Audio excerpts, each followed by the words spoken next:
श्री स्वामी समर्थ शिवगोरक्षा आदेश सर्वांना। बघा, मी माझ्या मागच्या व्हिडिओमध्ये 10 प्रश्नांची उत्तरं दिली तर अनेक प्रश्नही बाकी होते, तर त्याच्याबद्दल मी तुम्हाला आज सांगणार आहे, त्या प्रश्नांची उत्तरं देणार आहे। सगळ्यांनी लक्षपूर्वक ऐकायचं आहे। बघा, अनेक भाविकांची वेगवेगळ्या प्रकारचे प्रश्न असतात, त्याला उत्तर थोडक्यातच मिळतं। जर तुम्हाला काही त्रास असेल तर आपला दरबार श्री स्वामी समर्थ शिवगोरक्षनाथ मठ, तालुका जुन्नर, जिल्हा पुणे, गाव डिंगोरे, कल्याण नगर हायवे हा आपल्या मठाचा ॲड्रेस आहे। कारण की अनेक जण विचारतात, महाराज ॲड्रेस काय? तर ॲड्रेस आपल्या यूट्यूबच्या चॅनेलवरती पण ॲड्रेस आहे, डिस्क्रिप्शनमध्ये ॲड्रेस आपला लिहिलेला आहे। आलं लक्षामध्ये? त्या पद्धतीने तुम्ही वाचून तुम्ही बघा एकदा आणि तुम्ही येऊ शकता।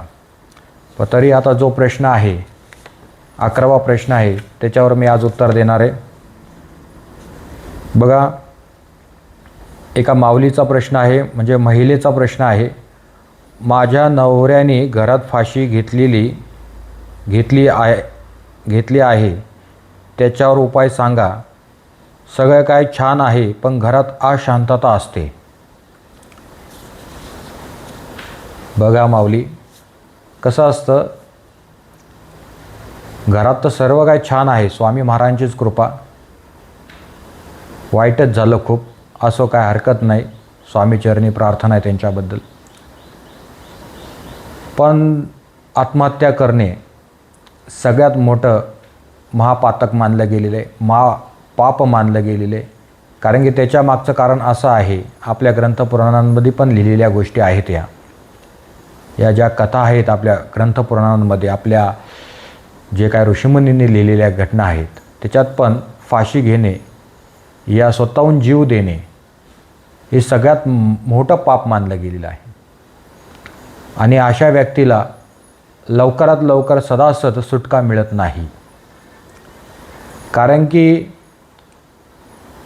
त्यांनी जीवाला वैतागून आत्महत्या केलेली असते, प्रपंचाला वैतागून, या इतर कुठली कारणं असू शकतात, त्या गोष्टींना वैतागून त्यांनी प्रपंच वाऱ्यावर टाकून तर आत्महत्या केलेली असते। ती जबाबदारी न घेता जीवनाला, आयुष्याला, प्रपंचाला, व्यावहारिक जीवनाला, अनेक काही इतर लोकांना सामोरे न जाता कुठेतरी मानसिक बुद्धी थकल्यामुळे अशी काही मोठी पावलं काही लोक घेतात। पण त्याला हाच एक उपाय आहे का? नाही। बघा, जीवनामध्ये अनेक लोकांना टेन्शन असतं, त्रास असतो, या वेगळ्या प्रकारचेही त्रास असू शकतात। जे ज्ञानवंत लोक आहेत ते याच्यातनं बाहेर पडतात, म्हणून योग्य सानिध्य असावं लागते, म्हणून योग्य सत्संग असावा लागतो। आता जे काही लोक असतात त्यांना योग्य सानिध्य नसेल, सत्संग नसेल, या योग्य सांगणारा व्यक्ती नसेल, या मागे गुरुकृपा नसेल, इष्टदेवताची कृपा नसेल, आणि कुठेतरी अध्यात्म मार्गाचा जर सपोर्ट नसला आणि व्यवस्थित समजून सांगणारा व्यक्ती नसला अध्यात्म मार्गातला, तर लोक अशी पावलं उचलतात। पण माझं प्रत्येकाला एक सांगणं आहे, बघा, किती जीवनामध्ये संकट आले, कितीही त्रास आले, उन्हाळा, हिवाळा, पावसाळा हा येतच राहतो, म्हणून डगमगून नका जाऊ। कारण की आम्ही 4 पायाचे प्राणी नाही आहोत, आम्ही मनुष्य आहोत। देवाने आपल्याला स्वतःचं स्वरूप दिले, म्हणजे ब्रह्मस्वरूप दिलेलं आहे। मग त्या ब्रह्मस्वरूप जे आहे ते काही जीव देण्यासाठी नाही आहे, ते आपल्या बोलतात ना भक्ती मार्गासाठी, पुढचा मार्ग भक्ती मार्गातला उच्च पदावर बसण्यासाठी, नाम घेण्यासाठी, आणि जो कोण प्रपंचामध्ये असेल, प्रपंच करून परमार्थ करण्यासाठी, आणि आपलं व्यावहारिक जीवन जे आहे ते जगण्यासाठी देवाने या मृत्यूलोकात आम्हाला जन्म दिलेला आहे। मृत्यू म्हणजे साक्षात देवाचाच अपमान, लक्षात ठेवा। प्रत्येकामध्ये ब्रह्म दडलेला आहे, फक्त तो आपल्याला जागृत करता येत नाही, त्यासाठी योग्य गुरु असावे लागतात। प्रत्येकाच्या हृदयामध्ये ईश्वर हा वासच करत असतो, पण ईश्वरही कधी वास करणार? ज्यावेळेस आपली सात्विक बुद्धी असते त्यावेळेसच। बघा अनेक प्रकारच्या बुद्धी असतात. मग कोण वाईट विचार करतं, कोण चांगला विचार करतं. म्हणजे रजो तम आणि सत्व 3 गुण असतात माणसामध्ये.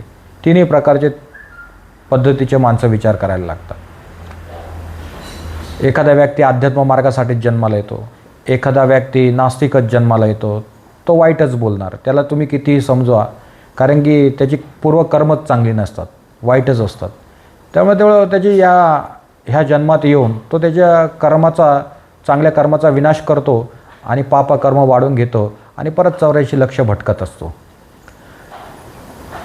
म्हणून रजोगुणी पण बुद्धी ठेवणे स्वार्थी बुद्धी बोलले गेले रजोगुणी. आणि तामसी म्हणजे पूर्ण स्वार्थी आणि सात्विक म्हणजे त्याच्या मनामध्ये कुठलाही भेदभाव न राहता सगळ्यांमध्ये समभाव ठेवतो, चांगले विचार ठेवतो, आचरण शुद्ध ठेवतो, देवाबद्दल आस्तिक राहतो, ईश्वराची सेवा करत राहतो, गोरगरिबांची सेवा करत राहतो. त्याला सात्विक असं म्हटलं गेलं आहे. पण काही लोकांच्या डोक्यामध्ये असे काय रजोगुणी विचार निर्माण होतात, मत्सर निर्माण होतात. मग मला नाही मिळालं, या माझ्या मनासारखं नाही झालं, या मला कोणतरी त्रास देते, मला ते सहन होत नाही. मग अशी लोक पुढचं पाऊल उचलायला पुढे मागं बघत नाही. मग ते बायका पोरांचा कोणाचाच विचार करत नाहीत. मग अशी लोक 84 लक्ष भटकतात. 84 लक्ष कळतं तुम्हाला? एवढ्या योनी आहेत. त्याच्यातली एक योनी आपली, 84 लक्षामधली आपली एक योनी मानवाची. अहो कुठंतरी देवाला आपली दया आली म्हणून या 84 लक्ष योनीतनं परत हा मानवदेह मिळाला. कशासाठी मिळाला? ईश्वराची भक्ती करण्यासाठी आणि कष्ट करण्यासाठी, याचे लक्षात कर्म करण्यासाठी. पण माणूस हा विचार करत नाही. तुला वाटतं काय या जगामध्ये ना देव ना काय, मेल्यावर मला सुटका मिळेल, असं नाही आहे. मेला आणखी अडकला जातो. मेला म्हणून सुटला नाही तो. मेला म्हणजे तो 1000 वर्ष त्याला पिशाचाचं आयुष्य मिळतं. किती? 1000 वर्ष भूत योनीत जातो आणि तो वन भटकला जातो. हा लोकांचा गैरसमज आहे. बाबा हा सुटला, लवकर सुटला, मेला, बरं झालं, बिचाराला किती त्रास होता, या त्रास नव्हता, हे समाजाला माहिती नाही आहे. समाज काही बोलतो, पण तो कसा अडकलाय आणि किती खोल खड्ड्यात त्याचा पाय गेलाय त्याला हेही कळत नाही. म्हणून जो माणूस जीव देतो तो साक्षात भगवान श्री स्वामी समर्थ महाराजांचा अपमान आहे. कारण महाराजांनी स्वतःचं स्वरूप त्याला दिलेलं आहे, कारण की ब्रह्मबोध जागृत होण्यासाठी, तुला 84 लक्ष योनी सुटण्यासाठी हा देह दिलेला आहे. कुठंतरी त्याला दया आली म्हणून हा देह दिला. परत त्या व्यक्तीने तो देह संपवला. आता परत 84 लक्ष भटकत राहणार. म्हणजे स्वतःच्या पायावर कुऱ्हाड मारून घेणे. जीवनात कोणाला टेन्शन नाही, कोणाला त्रास नाही. मला तर वाटतंय पुरुषांपेक्षा स्त्रिया या प्रपंचामध्ये खरोखर त्यांचं मन निबरगट्ट आहे. मानायला पाहिजे स्त्रियांना. मी तर आजपर्यंत मी बघितलं नाही, म्हणजे क्वचित झालेल्या घटना आहेत, पण सर्वात जास्त कमी प्रपंचाला कंटाळून स्त्रियांनी जीव दिला आहे असं कधीच झालेलं नाही आहे. कारण की तिला जगज्जननी असं म्हटलं गेलेलं आहे. किती भार तिच्या डोक्याला सहन करायची ताकद राहते, का तिला आई असं म्हटलं गेलेलं आहे. ती तिच्या लेकरांना कधी दुरावा देत नाही, ती तिच्या माणसांना कधी दुरावा देत नाही. पण पुरुषाला कुठंतरी टेन्शन आलं, खूप थकला तो जीवनामध्ये, तो ना बायका पोरांचा विचार करत ना आईवडिलांचा विचार करतो, टोकाचं पाऊल घेतो. म्हणून प्रत्येक पुरुषांना माझी नम्र विनंती आहे, तुम्ही कधी हा मनामध्ये विचार आणू नका. कितीही टेन्शन आलं, कितीही त्रास झाला, सुख दुःख येतच राहतात. कडक ऊन पडलं तर बोलतात ना सावली पण येते. देवाने या झाडंही निर्माण केलेले आहेत. बोलतात ना मोठा वटवृक्ष निर्माण केला. वटवृक्ष म्हणजे भगवान श्री स्वामी समर्थ महाराज. तुम्ही त्यांच्या सानिध्यात जा, शांत बसा. तुम्हाला जर दिशा मिळत नसेल, मी बोलत नाही माझ्याच मठात या कोणीतरी, अनेक मठ आहेत स्वामी महाराजांचे, तिथे जा, तिथे योग्य मार्गदर्शन घ्या. योग्य अधिकारी असेल त्या ठिकाणी तर माणसाला खरोखर जगण्याची दिशा मिळते. फक्त काय चमत्कारालाच महत्त्व आहे का? नाही, तत्त्वज्ञानाला पण तेवढंच महत्त्व आहे. म्हणून माझं प्रत्येकाला सगळ्यांना एक म्हणणं आहे, सगळ्यांनी व्यवस्थित ऐकावं. ह्या गोष्टींकडे ना खरोखर तुम्ही आहे ना विचारांमध्ये अडकता आणि घरच्यांचं नुकसान करता. तुमचं तर झालंच आहे. ज्याने ज्याने जीव दिला आहे, जे कोणी आता ऐकत असतील तर अक्षरशः आहे ना, ते आता बोलतात ना, अगोदर पिशाच्ची जी योनी आहे ती पिशाच्य, ती योनी तर तो भोगतोच हजारो वर्ष.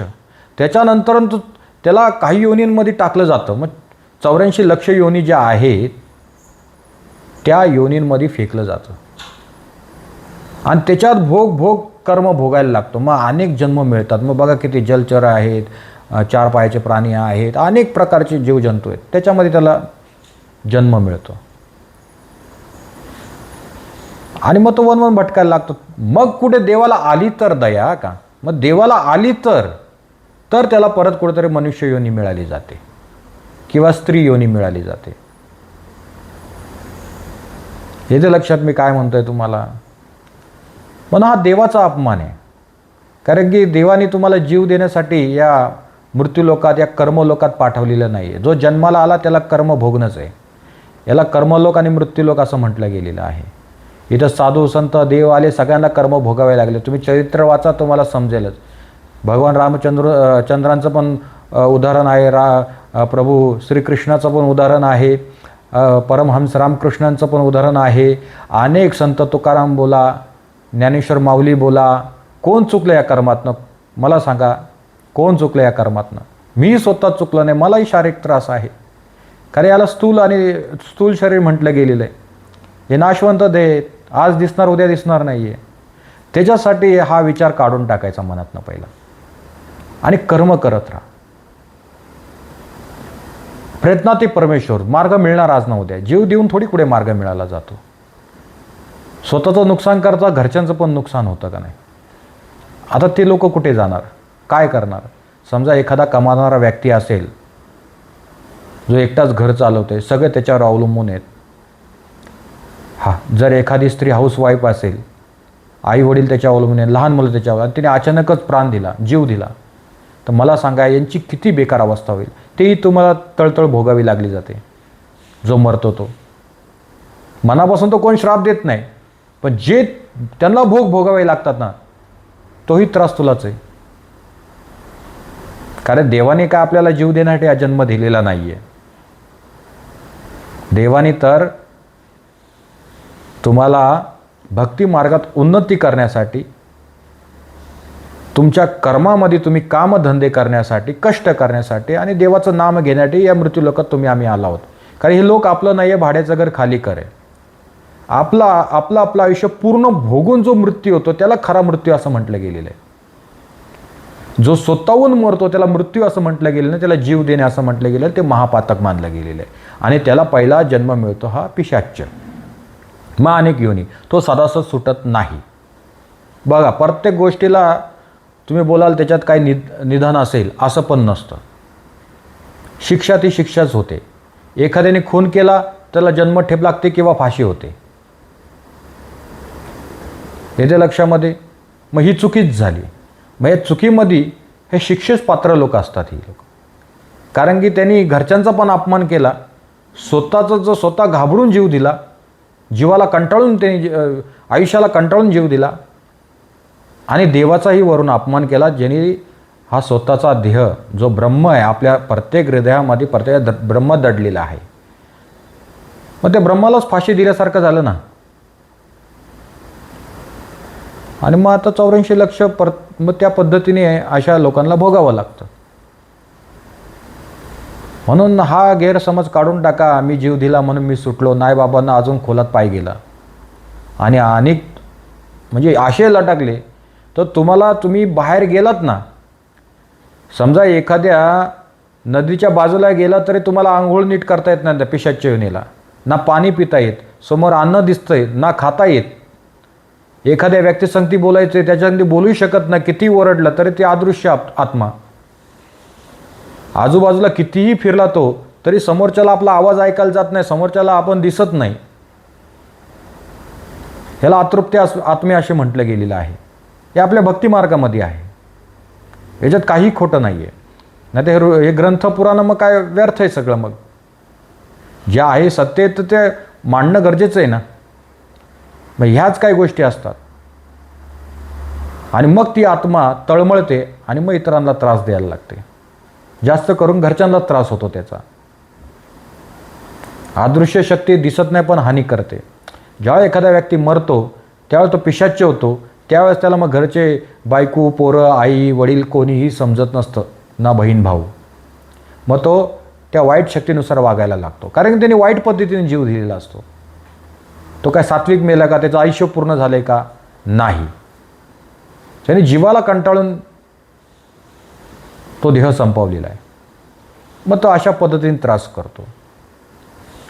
तरीही आपल्या ग्रंथ पुराणांमध्ये याच्यावर उपाय आहेत. आली तर दया आली स्वामी महाराजांना. मग त्याच्यावर उपाय एकच आहे.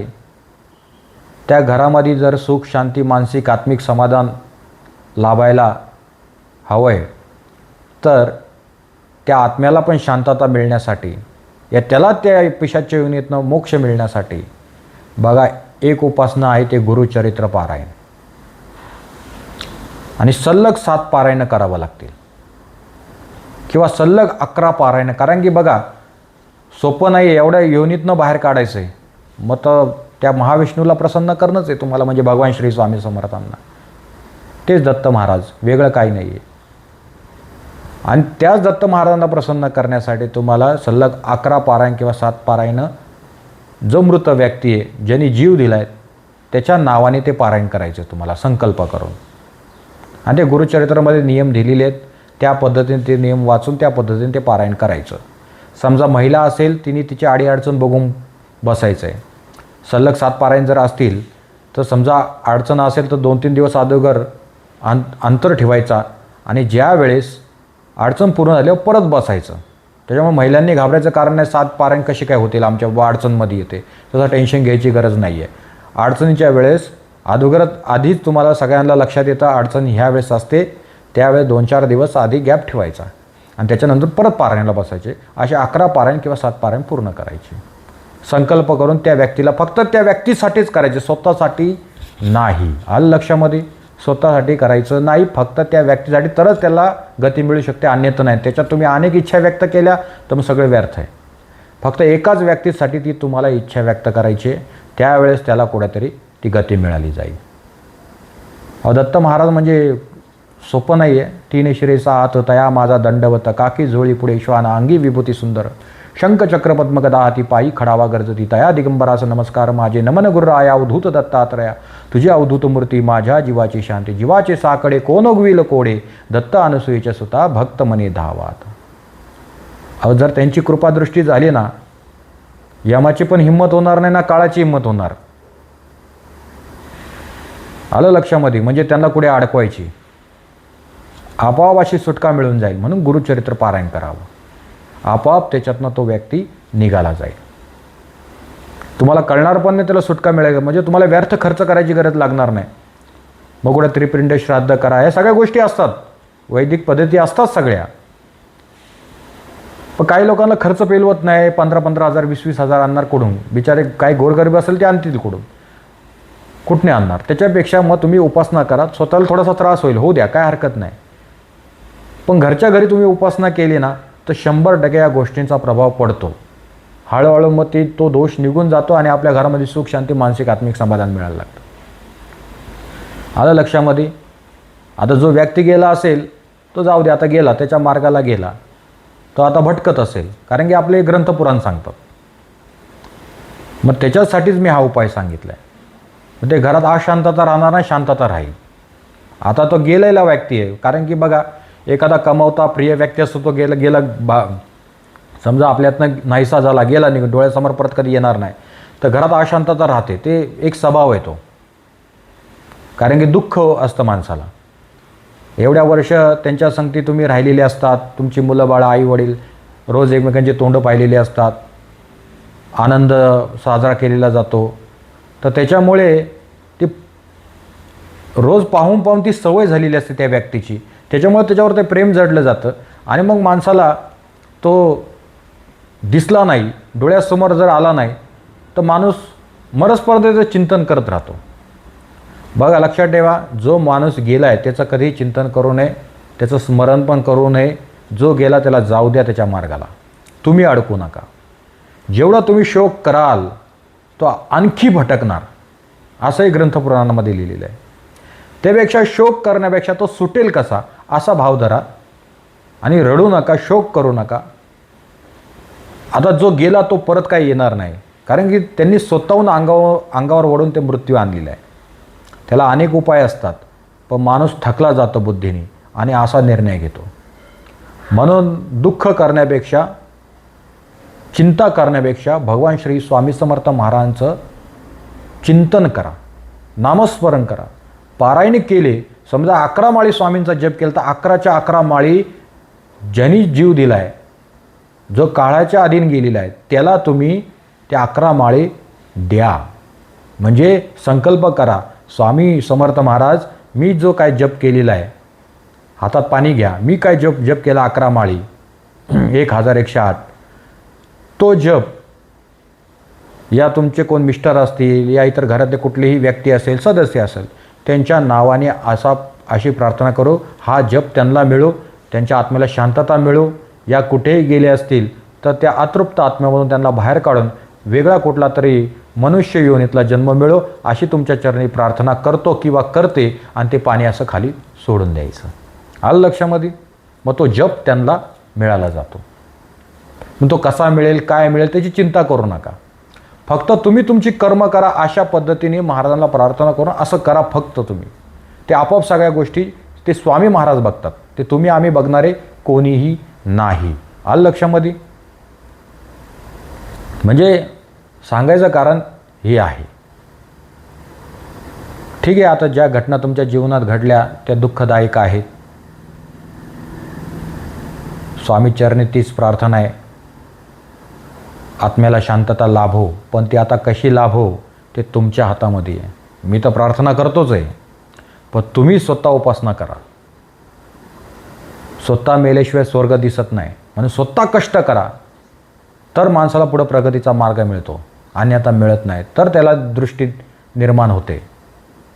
कष्ट केल्यावर चटके अनेक मिळतात, त्याचे अनुभव पण अनेक येतात. तसं भक्ती मार्गात जर कष्ट केले तर तुम्हाला त्याची अनुभूती पण तशी येईल. मग काय भक्ती मार्ग आहे, काय उपासना आहे, काय साधना आहे, काय महाराजांची दिव्य शक्ती आहे, त्यावेळेस तुम्हाला समजलेलं. तसं समजणार नाही. जोपर्यंत देव तुम्ही जाणून घेत नाही तोपर्यंत तुम्हाला स्वामी समर्थांचं सामर्थ्य कळणार नाही. कारण साक्षात दत्तात्रय भगवान आहेत ते. म्हणून आता हे डोक्यातनं विचार काढा तुम्ही. आता आनंदात राहा, मोकळा श्वास घ्या. आता जो व्यक्ती गेला आहे, अकालीन मृत्यू झाला, स्वतःहून मृत्यू वडून घेतला, ते तर आता काय शास्त्रानुसार जे मी तुम्हाला सांगतोय त्याच पद्धतीने अशा व्यक्तींना 1000 वर्ष तरी पिशाची योनी भोगावी लागते. मग अनेक जन्म घ्यावे लागतात. त्याच्यातनंही देवाला दया आली, ईश्वराला, भगवंताला, स्वामी समर्थांना जर दया आली तर तो कुठंतरी मनुष्य योनी मिळते, तीही मिळत नाही. आणि जर त्यांच्या घरच्यांना काळजी असेल त्या व्यक्तीची, आता ठीक आहे तुमच्या कुळात जन्माला आला आहे, जर काळजी असेल तर तुम्ही सांगितल्या पद्धतीने ती उपासना करायची आणि मग त्याला महाराज पुनरपी परत जन्म देतात. इथे लक्षामध्ये हे सत्य आहे, आपलं अध्यात्म सत्य आहे. जे नास्तिक असतील ना ते या गोष्टींना नावं ठेवतात, मग आपला व्हिडिओ पुढे जाऊन देत नाही, दाबून टाकतात. असे पण काही लोक आहेत. म्हणून मी प्रत्येकाला सांगतो बाबांनो, सत्य सांगत नाही कोण, असत्य सांगत राहतात. पण हे सत्य, हेच सत्य आणि हेच सत्य चालणार पुढे. येते लक्षामध्ये? म्हणून तुम्ही हा विचार करू नका. आजपासून बिंदास राहा, मी सांगितलेली सेवा करा आणि तुमच्या मुलाबाळांचं भविष्य बघा. आणि तुमच्यावर स्वतः तुमचा विश्वास पाहिजे, तुमच्या भक्तीवर विश्वास पाहिजे, तुमच्या इष्टदेवतावर तुमचा विश्वास पाहिजे. ज्याची सेवा करता त्याच्यावरती तो तुम्हाला योग्य मार्ग दाखवेल. पण ती उपासना करा. आलं लक्षामध्ये? फक्त घाण काय खाऊ नका, मांस मच्छी ह्या त्या गोष्टी त्याग करा त्याचा. कारण की अशा लोकांच्या घरामध्ये देवाचं वास्तव्य नसतं. मग तुम्ही किती देवाची सेवा करा ती व्यर्थ आहे. 1001% काळ्या दगडीची पांढरी रेघ आहे. अशांच्या घरामध्ये कोळाचा वास राहत नाही. येते लक्षामध्ये? त्यांचे पित्र पण वनवन भटकत राहतात, आतुरते आत्मी राहतात, तेही त्रास करतात आणि इष्टदेवत तर येतही नाही आपल्याजवळ असला तरी, आणि अशांना लवकर गुरुप्राप्ती पण होत नाही आणि झाली तरी कृपा होत नाही. म्हणून माझं एक प्रत्येकाला एक मत आहे, पहिलं हे जे काय आहे हे मुके प्राणी खाण्याचं बंद करा आणि सात्विक बुद्धी ठेवा, तामसी बुद्धी ठेवू नका. मग तुमच्या जीवनामध्ये अशा घटना घडणार नाहीत. आपण इतरांचे जीव घेतो आणि मग अशा काही घटना जीवनामध्ये अनेक पापाचे घडे वाढतो आणि आपोआप दुर्बुद्धी निर्माण होते आणि माणूस असा वाम मार्गाकडे धावला जातो आणि काय मग टोकाचे पाऊल पण उचलतात. कारण की कधी भक्तिमार्ग स्वीकारला नसतो, कधी सत्संग अटेंड केला नसतो, कधी साधू संतांच्या सानिध्यात राहिले नसतात, कधी कुठे प्रवचन कीर्तनात गेलेले नसतात, गेले तरी मनावर बिंबवलं नसतं. एखाद्या साधूंनी चांगलं सांगितलं तरी ते दुर्लक्ष करतात, काय नाही तो त्यांचा धंदाच आहे असेही म्हणतात. त्याच्यामुळे मग अशा अडकतात आणि मग संपतात. बरीच लोक आहेत असे, मग त्यांना मृत्यू चांगला येत नाही, लास्टला त्यांचा स्फोट होतो आणि मग त्यांची माती होते. येते लक्षामध्ये. म्हणून माझी सगळ्यांना एक प्रार्थना आहे, कधीही कुठल्याही क्षणी केव्हाही कुठलंही संकट येऊ द्या, घाबरू नका, थोडेही घाबरू नका.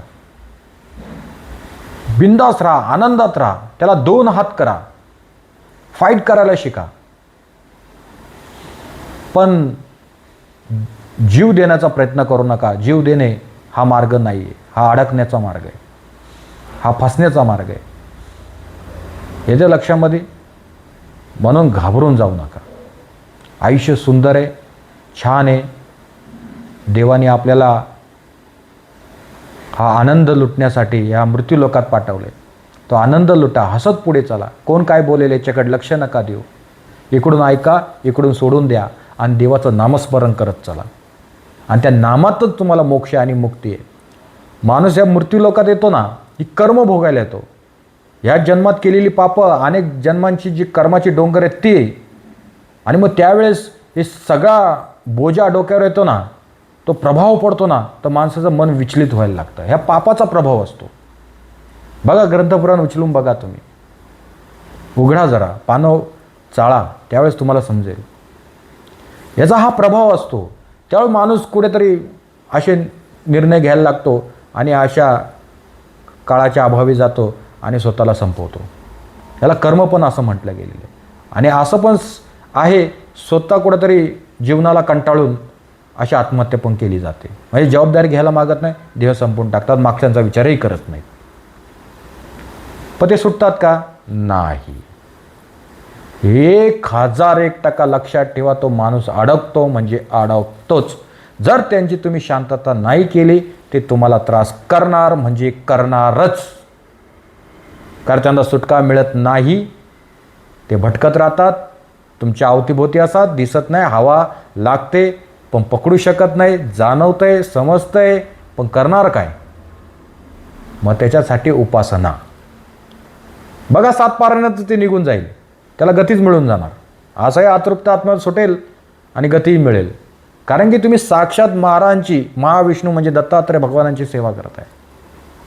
म्हणून चिंता करायची काही कारण नाही.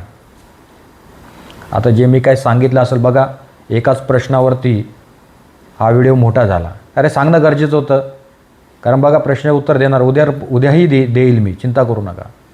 पण हे सांगणं गरजेचं होतं मला, कारण की आताची पिढी, आताची असू दे या बघा थोडेसे अजून थोडं मागं गेलं तर आताच्या लोकांना प्रेशर सहन होत नाही, टेन्शन सहन होत नाही.